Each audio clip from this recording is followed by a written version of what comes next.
Bismillahirrahmanirrahim. Bismillahirrahmanirrahim.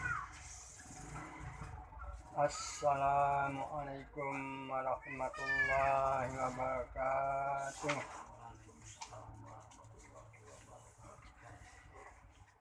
Alhamdulillah, pada sore hari ini kita dapat dipertemukan kembali oleh Allah Ta'ala dalam rangka melanjutkan pengajian kita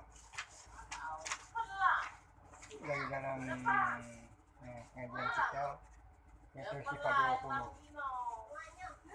Ini kita fatihah dulu kepada Nabi dan para guru-guru. Al-Fatihah ila hadratin Nabiyina Muhammadin Mustafa sallallahu alaihi wasallam wa ala alihi wa sahbihi ajma'in. Wa ila arwah a'immatil al-batin mustahidin wa khususan ila ruh sayyidi Syekh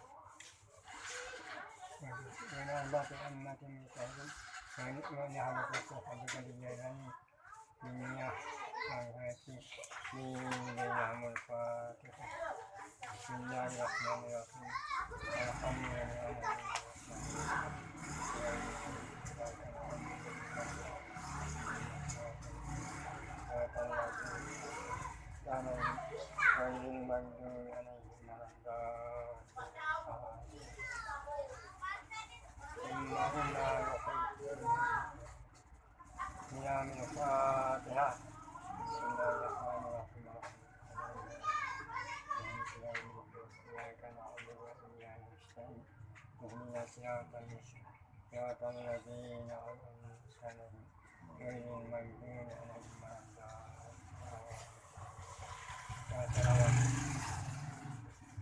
Bismillahirrahmanirrahim.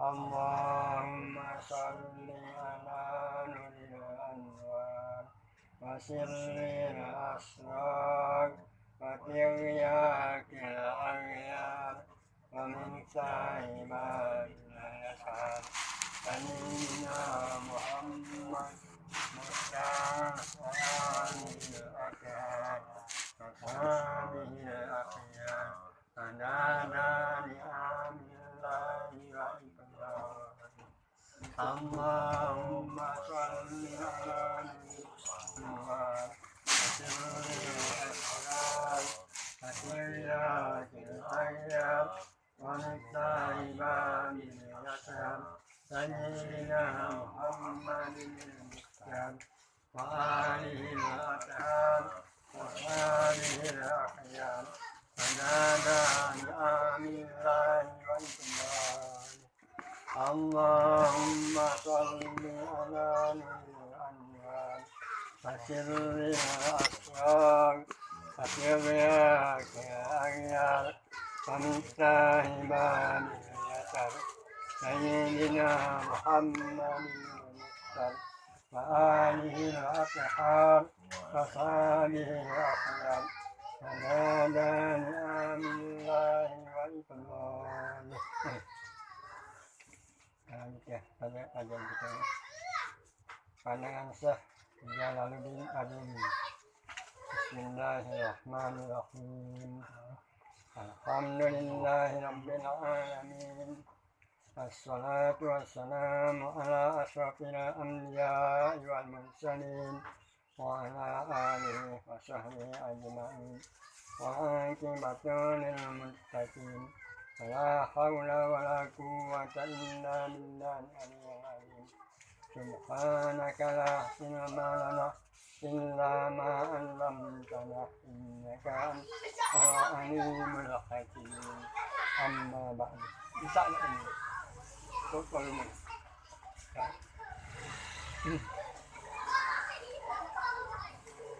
pandangan Syekh Jalaluddin Ar-Rumi dalam masalah takdir dan ikhtiar.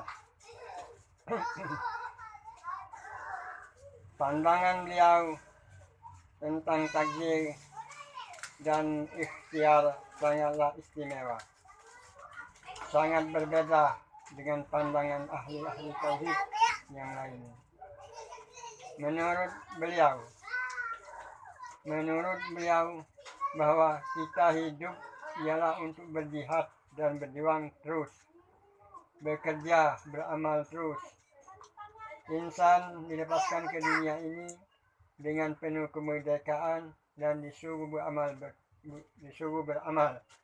bekerja untuk mengisi kebahagiaan hidupnya dan memberi nilainya.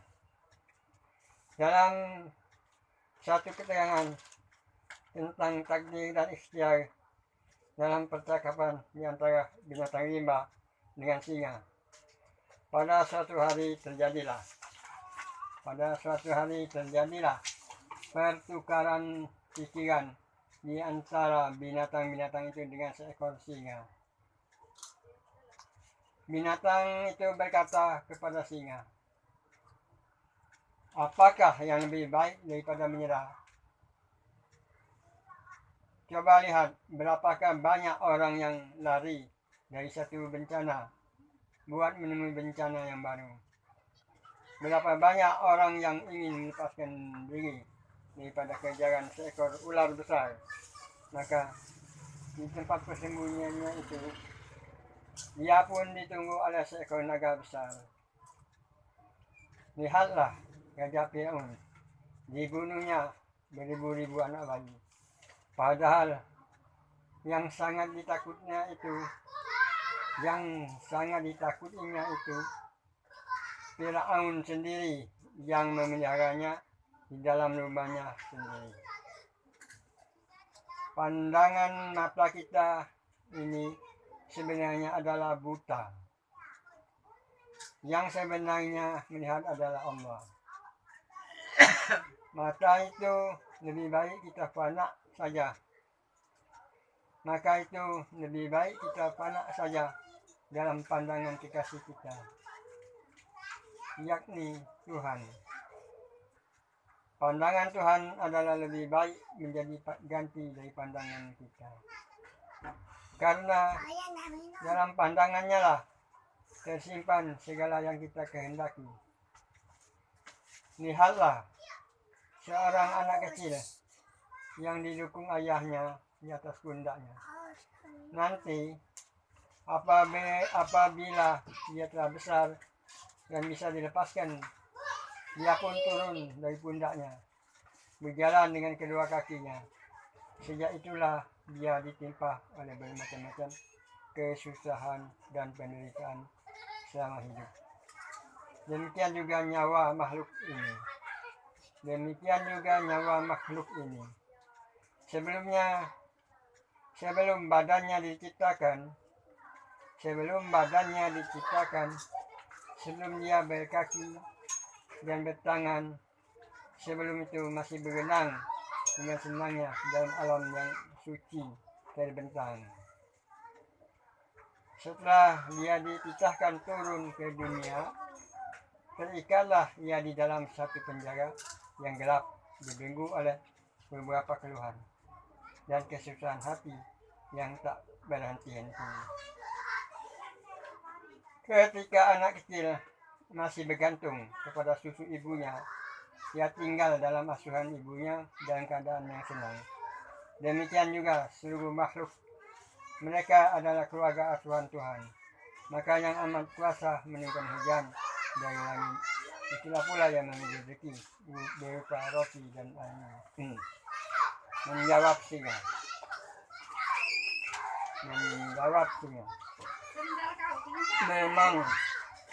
Memang perkataanmu itu benar sebagian. Tetapi apakah engkau tidak ingat bahwa Tuhan yang menjadikan hambanya itu menyandarkan tangga di hadapan hidup kita? Guna apa tangga itu bersandar?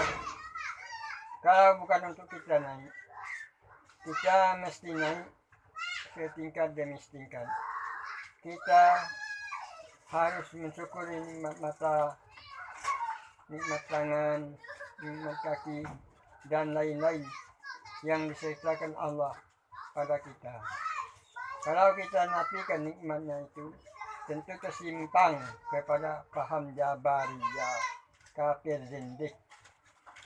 Ibarat orang tidur di tengah jalan, padahal perjalanannya masih jauh sekali. Sedangkan penyamun banyak sekali perjalanan. Bagaimana seekor burung bisa terbang kalau kedua sayapnya tak bergerak lagi? Kalau engkau hendak hidup, hendaklah hidup yang tawakal dan beramal. Ketahuilah bahwa hidup ini adalah ibarat rantai yang sambung menyambung dari perjuangan. Selama diberi kesempatan hidup, selama itu pula menghadapi perjuangan. Sebab itu kita harus memohon kepada Allah pertolongannya untuk beramal dan berjuang agar perjuangan kita tetap menang. Kita lanjut lagi ya. Usaha dan ikhtiar. Usaha dan ikhtiar menurut ahli sunnah wal jamaah, setiap manusia pada umumnya ada baginya cita-cita. Mula-mula cita-citanya itu terlintas di dalam hatinya untuk suatu maksud. Lalu setelah dipikir dan diperhitungkan dengan sedalam-dalamnya, barulah cita-citanya itu akan dilaksanakan, yang akan diwujudkan dan dinyatakan keluar. Umpama seorang melihat rumahnya bocor, lalu titisan hujan, lalu terpikir akan memperbaikinya. Setelah diperhitungkan dan disiapkannya segala sesuatu untuk naik di atas atap rumahnya, barulah ia mencoba naik dengan menggunakan alat-alat seperti tangga dan sebagainya. Sampai di atas kelihatanlah genteng yang rusak dan retak. Lalu ditariknya segala yang rusak, kemudian digantinya dengan genteng yang bagus. Dengan demikian terhindarlah bersamalah dari gangguan hujan itu. Untuk mengetahui di mana letak pertalian manusia dengan sifat Tuhan. Untuk mengetahui di mana letak pertalian manusia dengan sifat Tuhan, maka di sini kami coba menjelaskannya bahwa seluruh tubuh manusia itu tetap disifatkan Allah dengan serba lemah, tidak berdaya upaya. Dia tidak sanggup mengangkat sesuatu benda kecuali dengan disertakan dengan pancaran dari sifat Tuhan, yakni disertakan Allah penglihatan pada matanya, lalu ia melihat. Disertakan pendengaran pada telinganya, lalu ia mendengar. Disertakan tenaga di tubuhnya, lalu ia bergerak. Disertakan pikiran di otaknya, lalu ia dapat berpikir. Jelaslah tubuh manusia itu semata-mata tidak bisa bergerak sendiri, kecuali dengan perintah dari Tuhan. Ketiga dengan kodrat dan ada. Nah, sekali lagi gitu ya. Jadi untuk kajian kita kali ini kita sampai di sini ya. Sekali dengan penyertaan dari Allah. Dari dalam kajian kita ini kan di sini kita mendapat kebahan ya, daripada usaha, ikhtiar, takdir dan ikhtiar, tanya jawab. Jadi kita ini kan tidak bisa lepas daripada penyertaan Allah. Penyertaan ini yang jadi masalah begini. Banyak yang tidak teliti soal penyertaan. Kita ini disertakan oleh Allah dengan penglihatan di mata, disertakan oleh Allah pendengaran di kuping, disertakan oleh Allah tenaga. Nah ini baiklah saudara-saudara, dengan adanya penjelasan di sini, semoga kita mendapat pengertian dan pemahaman. Jangan sampai keliru.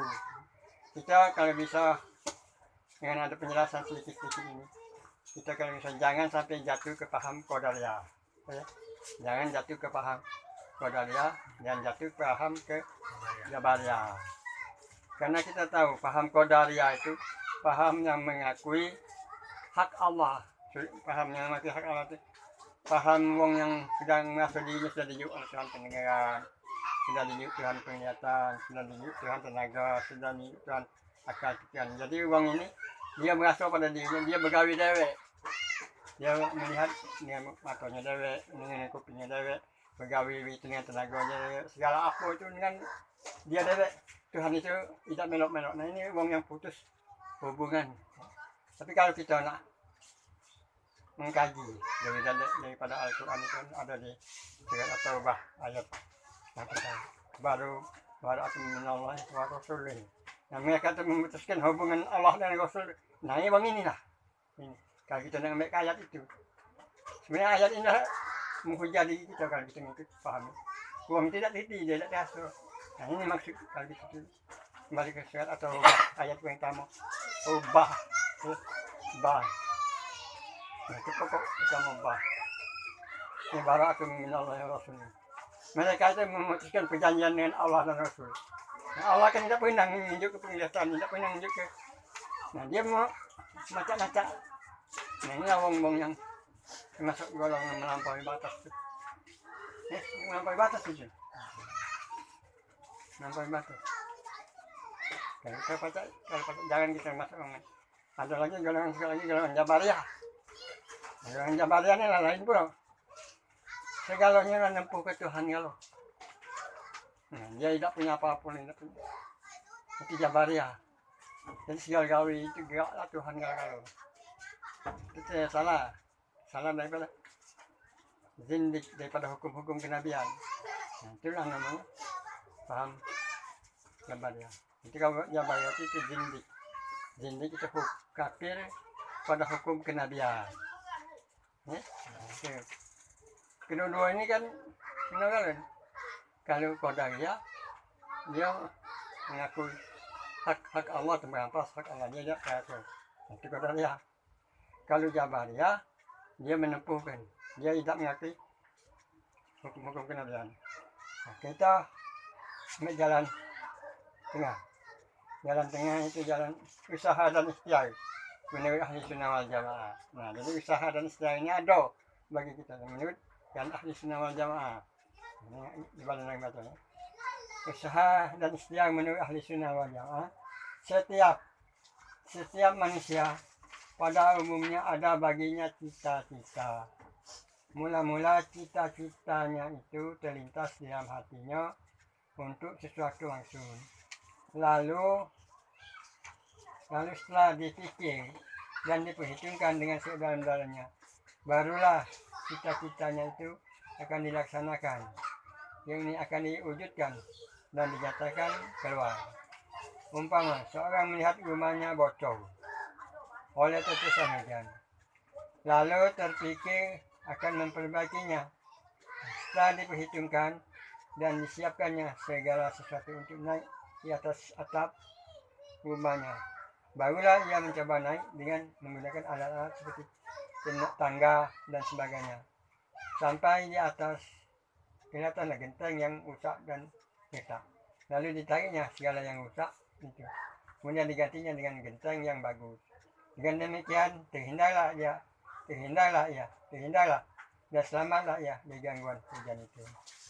Nah, untuk mengetahui di mana letak pertalian manusia dengan sifat Tuhan. Nah, di sini kita nak mengetahui. Dia ada rasio kan, mengetahui pertalian di mana letak pertalian manusia dengan sifat Tuhan. Maka di sini kami menjelaskannya bahwa seluruh tubuh manusia itu tetap disifatkan Allah dengan serba lemah. Bahwa seluruh tubuh manusia itu tetap disifatkan Allah dengan serba lemah, tidak berdaya upaya. Ia tidak sanggup mengangkat sesuatu benda kecuali dengan disertakan pancaran dari sifat Tuhan, yakni disertakan Allah penglihatan pada matanya, lalu ia melihat, disertakan pendengaran pada telinganya, lalu ia mendengar, disertakan tenaga di tubuhnya, lalu ia bergerak, disertakan pikiran di otaknya, lalu ia dapat berpikir. Jelaslah tubuh manusia itu semata-mata tidak bisa bergerak sendiri kecuali dengan perintah dari Tuhan. Nah, jadi jelas kita tidak menimbulkan rasa pertolongan Allah. Dalam kalau dalam surah Al-Baqarah, ayat Allah terangkan ini di surah Al-Baqarah ayat 257. Nah, di situ Allah waliyul ladzina amanu yakhruju minadz zulumati ilan nur. Nah, ini Allah waliyul ladzi. Allah wali yang memimpin orang yang beriman. Nah, jadi Allah itu wali itu arti wali itu menolong. Allah itu penolong Allah itu itu daripada nama Tuhan Asmaul Husna.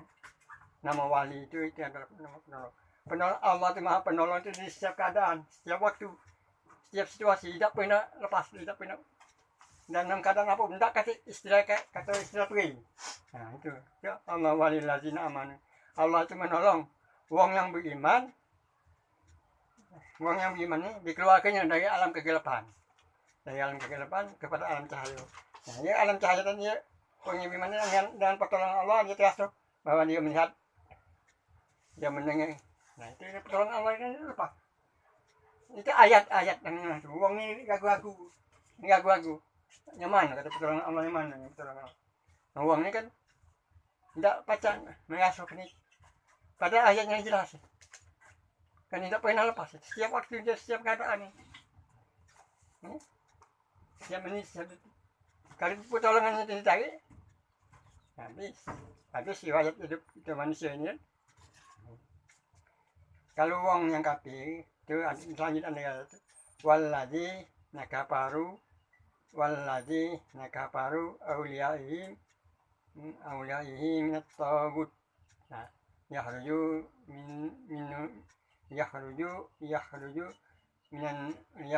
minhum nar minaduluman.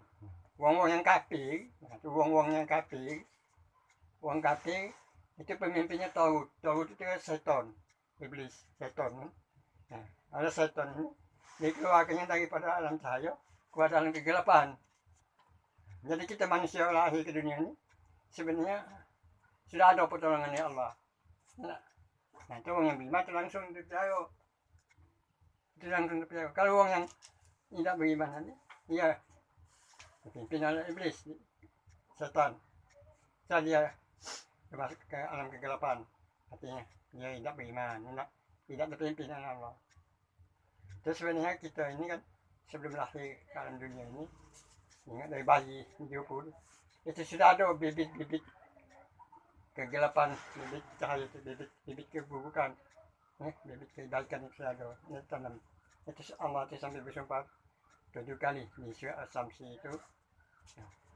Wa nafsi wa masawwaha itu sampai supaya kami tanam bibit-bibit kebaikan dan keburukan pada jiwa manusia. Kalau apalah zakah, barang siapa mensucikan jiwanya, maka dia beruntung. Barang siapa mengotori jiwa, maka dia akan merugi. Ini ya, kita tengok ukuran diri kita. Ya. Kita itu kan kalau ahli sunnah wal jamaah itu tidak pernah masuk pertolongan, tidak pernah putus dari pertolongan Allah. Kan sunnah itu kan sunnah Al-Quran dan hadis Nabi yang ditunjukkan oleh Rasulullah. Nah jadi dia tidak pernah putus pertolongan Allah itu. Kapan dia mengasah pertolongan itu dia langsung sudah percaya dengan Allah penyenang Rasul. Jadi sinar cahaya iman ada nur, ada hidayah di dalam. Jadi terpimpin. Ini jasnya. Bahasa jalan dulu kan. Sekali lagi pengetahuan kodrat dan iradat yang hal yang akan datang sekali lagi. Jadi dalam usaha dan istilah kita itu kan tidak lepas dari pertolongan dari Allah. Asal kapan orang itu merasa dalam pertolongan Allah, dia pasti amal perbuatan itu menuju ke arah yang baik, yang diridhai Allah. Tapi kalau amal perbuatan itu tidak menuju kepada yang baik, yang tidak diridhai Allah, berarti itu syaitan lah, mimpinya itu. Syaitan lah. Karena di dalam diri kita ini hawa, nafsu, syahwat, dunia, syaitan. 5 penyakit ini. Ini dibongkar. Kalau dibongkar ini kaget kepanjangan pula ini. Kaget kalau ada waktu yang lain, saya bongkar. Apa akan kita kelanjutan dari pada perjalanan kodrat dan iradat yang hanya akan datang. Ini yang 5 ini hawa, nafsu, syahwat, dunia, syaitan. Tuh, bibit-bibit yang baik. Yang buruk sudah ada itu.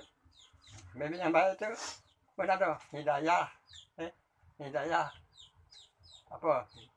Panggil apa?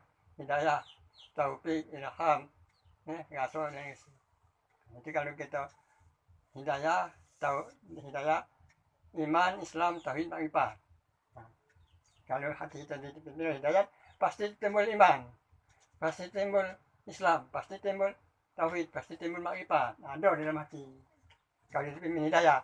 Tapi kalau dipimpin oleh syaitan, hawa, nah kan syaitan kan itu hawa, dia pasti timbul nafsu, syahwat, dunia, syaitan.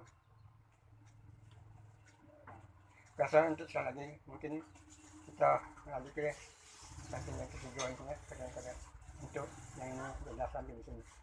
Yang panjang-panjang, kalau panjang agak lipat tidak paham. Bikin jadi asal pacak maki. Tidak guna panjang-panjang agak tak pacak makinya. Untuk ini kita tutup dengan ucapan wabillahi taufiq wal hidayah wallahu a'lam bishawab. Mari kita sama-sama membaca surat Al-Fatihah. Bismillahirrahmanirrahim. Alhamdulillahil alamin. Ar-Rahmanir-Rahim. Maliki yaumiddin. Iyyaka na'budu wa iyyaka nasta'in. Ihdinas siratal mustaqim. Siratal ladzina an'amta 'alaihim ghairil maghdubi 'alaihim waladdallin. Bismillahirrahmanirrahim. Alhamdulillahirabbil alamin. Hamdan yu'afi ni'amahu wa yukafi mazidah. Ya Rabbana lakal hamdu wa azimi sultan. Allahumma salli ala sayyidina Muhammadin salatan tunjina biha wa anil afat wa qina biha min hajat wa tudhina biha min sayyi'at wa tarfa'ina biha innaka darajat wa tubalina biha salati min al-hayat bi hakki wa ba'dal mamat innaka ya maulana sami'un qaribun mujibud da'wat ya rabbal alamin. Allahumma hdina bi nuri hidayatikal muhtadin. Allahumma hdina bi nuri hidayatikal muttaqin. Allahumma hdina bi nuri hidayatikas sabirin. Allahumma hdina bi nuri hidayatikal mustaghfirin wa ta'ibin. Wa sallim ala jami'il anbiya'i wal mursalin. Walhamdulillahi alamin. Assalamualaikum warahmatullahi wabarakatuh. Ya, buka itu. Nggak suka baca ini.